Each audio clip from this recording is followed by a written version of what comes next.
ఈ మధ్యకాలంలో పెద్ద ఎత్తున పర్యాటక రంగం అభివృద్ధి చెందినటువంటి విషయం చీరాల ప్రజలు కానీ చుట్టుపక్కల ప్రాంత ప్రజలందరికీ కూడా తెలుసు. దాని ఫలితం సుమారుగా ప్రతి వారం 8 నుంచి 10,000 మంది పర్యాటకులు రావటం, తద్వారా 5,000 మందికి ప్రత్యక్షంగా, ఇంకొక 5,000 మందికి పరోక్షంగా ఆ ఫిషర్మెన్ విలేజెస్లో కానీ, చుట్టుపక్కల రైతులకు కానీ, చిన్న చిన్న వ్యాపారాలు చేసుకునే వాళ్ళు కానీ, ట్రాన్స్పోర్ట్ ఆపరేటర్స్కి కానీ, చిన్న చిన్న రిసార్ట్స్ పెట్టుకున్న వాళ్ళు కానీ ఆదాయం వచ్చి 10,000 మందికి ఉపాధి దొరుకుతూ ఉంది. అయితే నేచర్ అనేదాన్ని, ప్రకృతి అనేదాన్ని మనం ఎవరూ డిస్టర్బ్ చేయకూడదు. ఒక చట్టబద్ధమైనటువంటి దేశంలో ఆ ప్రభుత్వం యొక్క మొదటి విధి ప్రకృతిని, పర్యావరణాన్ని కాపాడుతామని. అంటే that is the first constitutional obligatory act and work. అంటే రాజ్యాంగం నిర్దేశించినటువంటి మొట్టమొదట ఏదైతే నియమం ఉంటుందో అది ప్రకృతిని నేను కాపాడుతాను, నా టెరిటరీని కాపాడుతాను, పర్యావరణాన్ని కాపాడుతాను, అంతర్గత భద్రతను నేను కాపాడుతాను. అలాంటి forest and environmental protection act నుంచి వచ్చిందే ఈ సిఆర్జెడ్ రెగ్యులేషన్. ఇందులో సుప్రీంకోర్టు జడ్జి గారు కూడా వేరే అభిప్రాయం చెప్పడానికి లేదు. యాక్ట్లో ఏముందో దాన్ని 100% పాటించాలి. దట్టు ఈ సిఆర్జెడ్ రెగ్యులేషన్ ప్రకారం మొదటి 200 మీటర్లలో మా ప్రాంతం కేటగిరీ 3 కింద వస్తుంది, సిఆర్జెడ్ 3 కింద వస్తుంది. ఇందులో మొదటి 200 మీటర్లని ఎన్డీజెడ్ అంటారు, నో డెవలప్మెంట్ జోన్. అంటే not even disturb the sand dunes అని రాసి ఉంటుంది ఆ నోటిఫికేషన్లో. అంటే శాండ్ డ్యూన్స్ అంటే ఇసుక దిండలను కూడా నువ్వు సదును చేయకూడదు. ఆ 200 మీటర్లు ఫిషర్మెన్ మాత్రమే వాళ్ళ యాక్టివిటీని చేసుకోవటం కోసం అనుమతిస్తారు. అక్కడ వలలు సరి చేసుకోవటం, బోట్స్ పెట్టుకోవటం, చేపలు ఆరబోసుకోవటం. సరే, ఇప్పుడు వాళ్ళు కూడా చాలా కోఆపరేటివ్గా టూరిజం వచ్చింది కాబట్టి వాళ్ళు ఎదురు కాకుండా పక్కన ఆరబోసుకుంటున్నారు. చాలా మంచి వాతావరణంలో వాళ్ళు కూడా వ్యవహరిస్తున్నారు. అయితే కొంతమంది బ్రోకర్లు తయారైపోయి ఈ 200 మీటర్లలోనే బయట నుంచి వచ్చేటటువంటి వ్యక్తులకి అలా 8 నుంచి 12 కోట్ల రూపాయలు ఎకరం ఉంది. ఇది బయట కొంటాడు కష్టపడి. ఒక చిన్న వ్యాపారం చేసుకున్న వ్యక్తితో ఒక ఉద్యోగస్తుడు రూపాయి కూడబెట్టుకొని సెంటు 8 నుంచి 12 లక్షలకు కొంటే ఆ 200 మీటర్లలో ఉన్నటువంటి భూమికి ఎలాంటి విలువ ఉండదు. అందులో మొక్కలు వేసుకోవాలి తప్పితే ఇసుక దిండ్లు కూడా సరిచేసే హక్కు ఉండదు. కానీ ఇది వాళ్ళకి బయట వాళ్ళకి తెలియదు.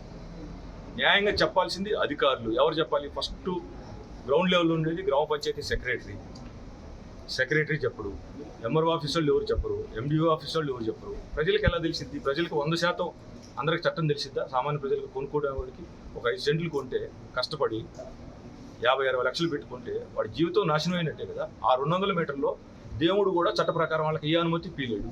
ఎందుకంటే it is N NDZ, no development జోన్లో ఉంది. ఇది చెక్ చేసుకోండి, గూగుల్లో కొట్టి చూసినా ఉంటుంది. దయచేసి నేను చీరాల ప్రాంతం కానీ చుట్టుపక్కల వచ్చే వాళ్ళకి మీరు కొనాలనుకున్నప్పుడు ఎవరైతే చిన్న చిన్న బ్రతుకు కోసం బ్రోకర్లు బాగా నాలెడ్జ్ ఉన్నోళ్ళు ఉంటారు, కొంతమంది చదువు లేక అవగాహన లేని ఉంటారు, వాళ్ళ మాటలు మాత్రమే మీరు పరిగణలోకి తీసుకోవద్దు. అధికారులని రిటర్న్గా అడగండి. ఇది మేము నిర్మాణం చేసుకోవడానికి అనువైనటువంటి వెసులుబాటు ఉన్నటువంటి భూమా కాదా, లేదంటే మీరు దారుణంగా నష్టపోతారు. నష్టపోయేది మీరే. దట్టు పర్యావరణం దెబ్బతింటుంది. మొన్న ఎప్పుడైతే ఈ 200 మీటర్లో పూడ్చి ఈ అడ్డగోలు కన్స్ట్రక్షన్ చేశారో మొత్తం 9 చోట్ల బ్రీచ్ అయింది కదా, గండ్లు బండి కదా, బ్రిడ్జెస్ కూడా కొట్టుకుపోయినాయి కదా. మన జనరేషన్లోనే దాని ఫలితం చూసాం కదా. ఫిషర్మెన్ ఎఫెక్ట్ అయ్యారు. 45 రోజులు టూరిజం యాక్టివిటీ ఆగిపోయింది. ఇంకొక పెద్ద కలామిటీ వస్తుంది. అప్పుడు జనం కూడా చచ్చిపోతారు.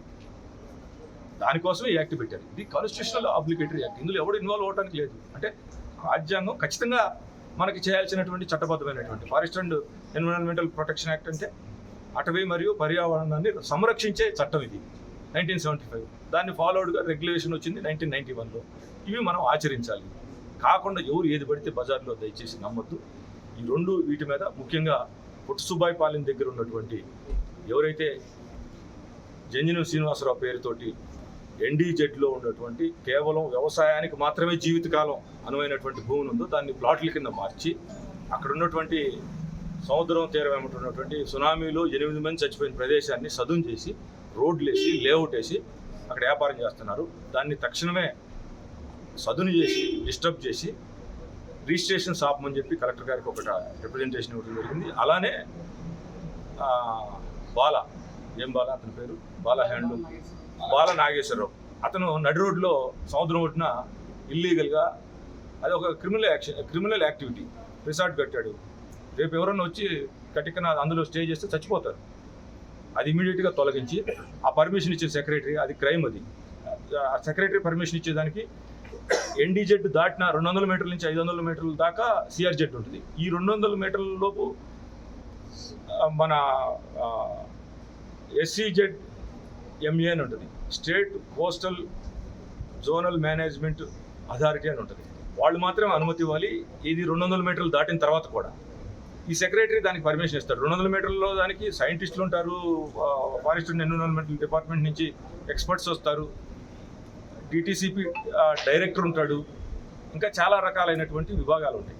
వీళ్ళందరూ కలిసి ఒక కమిటీ లాగా ఇవ్వాలి. అది కూడా ఆ కమిటీకి కూడా పర్మిషన్కి జీవితంలో అవకాశం లేని దానికి సెక్రటరీ అనుమతి ఇచ్చాడు. దాన్ని క్యాన్సిల్ చేసి సెక్రటరీ మీద యాక్షన్ తీసుకొని ఆ రిసార్ట్ని కూడా తొలగించని చెప్పి ఈ 2 అర్జీలు కలెక్టర్ గారికి ఇవ్వడం జరిగింది. కలెక్టర్ గారు చాలా అద్భుతంగా రెస్పాండ్ అయ్యాడు. ఎందుకంటే ఆయన కూడా టూరిజం అన్నా కానీ చీరాల్లో ఇక్కడ జరుగుతున్నటువంటి డెవలప్మెంట్ని ఇంకొక స్టేజ్కి తీసుకెళ్ళి ఇంకా చాలామందికి ఉపాధి కల్పించాలనేటువంటి ప్యాషను, జిజ్ఞాస కలెక్టర్ గారు కూడా నా దగ్గర ఆయన మాటల్లో కనపడింది. ఆయన బాగా రెస్పాండ్ అయ్యాడు. ఈ రెండింటి మీద యాక్షన్ తీసుకుంటారని చెప్పడం.